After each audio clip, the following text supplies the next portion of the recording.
My dear Eternal Father and Master Srila Prabhupada, I offer my most respectful obeisances to you. You are very dear to Lord Krishna, having taken shelter of his lotus feet.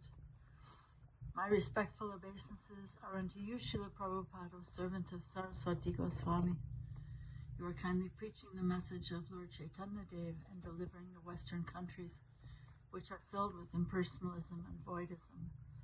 This holy Vyasa Puja celebration marks the 57th year since you gave me initiation in Montreal, Canada, in the summer of 1968.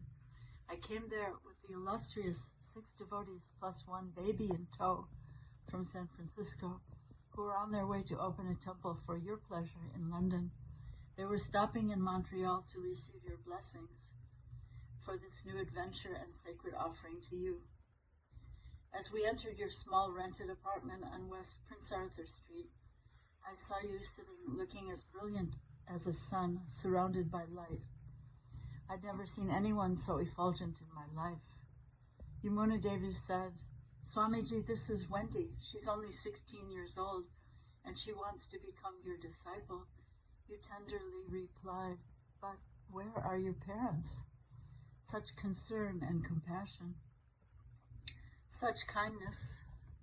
You seem to be feeling the suffering of my far distant mother and father. On the day of my initiation, you further opened my heart. You said, "You are a beautiful girl, and seeing within my heart innumerable lifetimes of tar and grime, of pride, ignorance, and illusion," you told me, "now become more beautiful within also."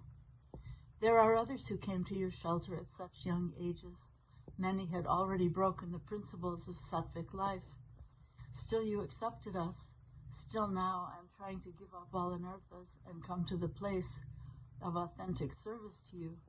Please bless me with an aching contrition, remembering all the ways I have turned away from you and Lord Sri Krishna, both in this life and in innumerable previous lives.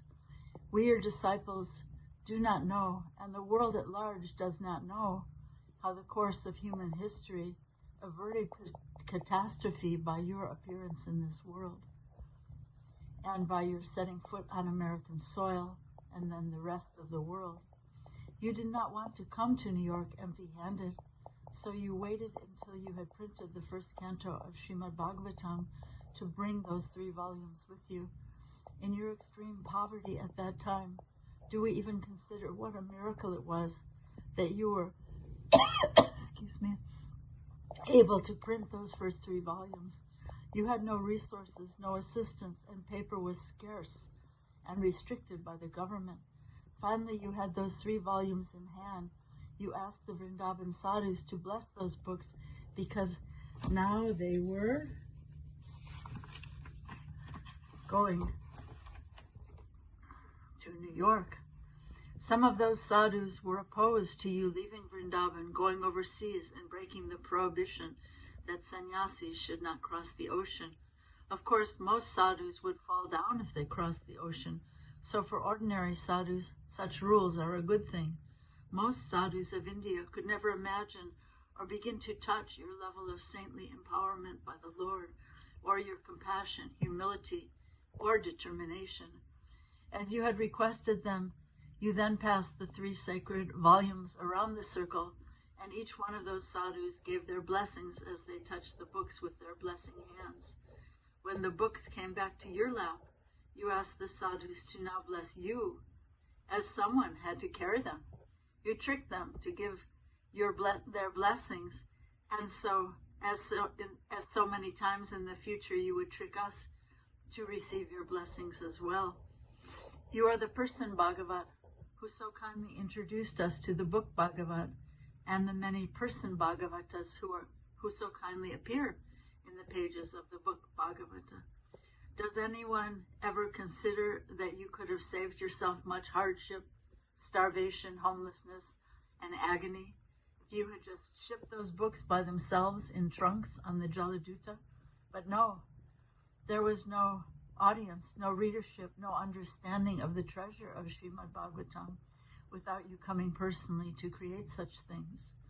When I think of the first verses and chapters of Srimad Bhagavatam and the questions by the sages, I can only think of you, Srila Prabhupada, with the deepest gratitude. The first verse defines the absolute truth. The second verse defines how Srimad Bhagavatam kicks out all cheating religion. And the third verse describes the rare and fortunate bhavakas like you, Srila Prabhupada, who are the only ones who can truly relish Srimad Bhagavatam. You have given us, the most unqualified people, the rarest essence of spiritual understanding of the absolute truth and how to approach him.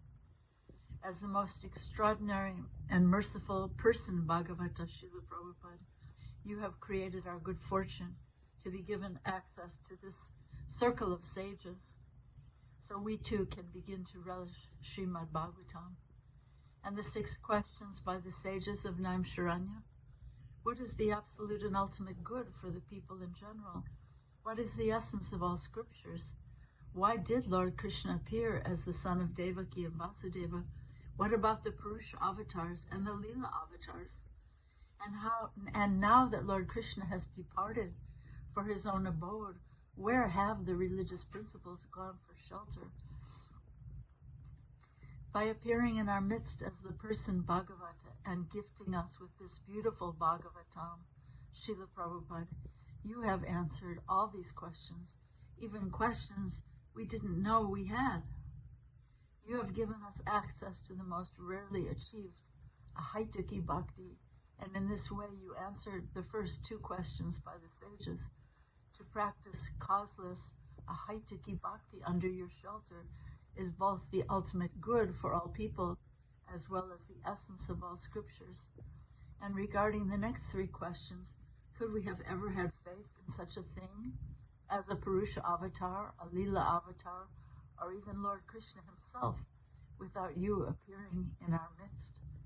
And answering the last of the 6 questions by you personally, brilliantly appearing in this dark age of Kali to give us Srimad Bhagavatam.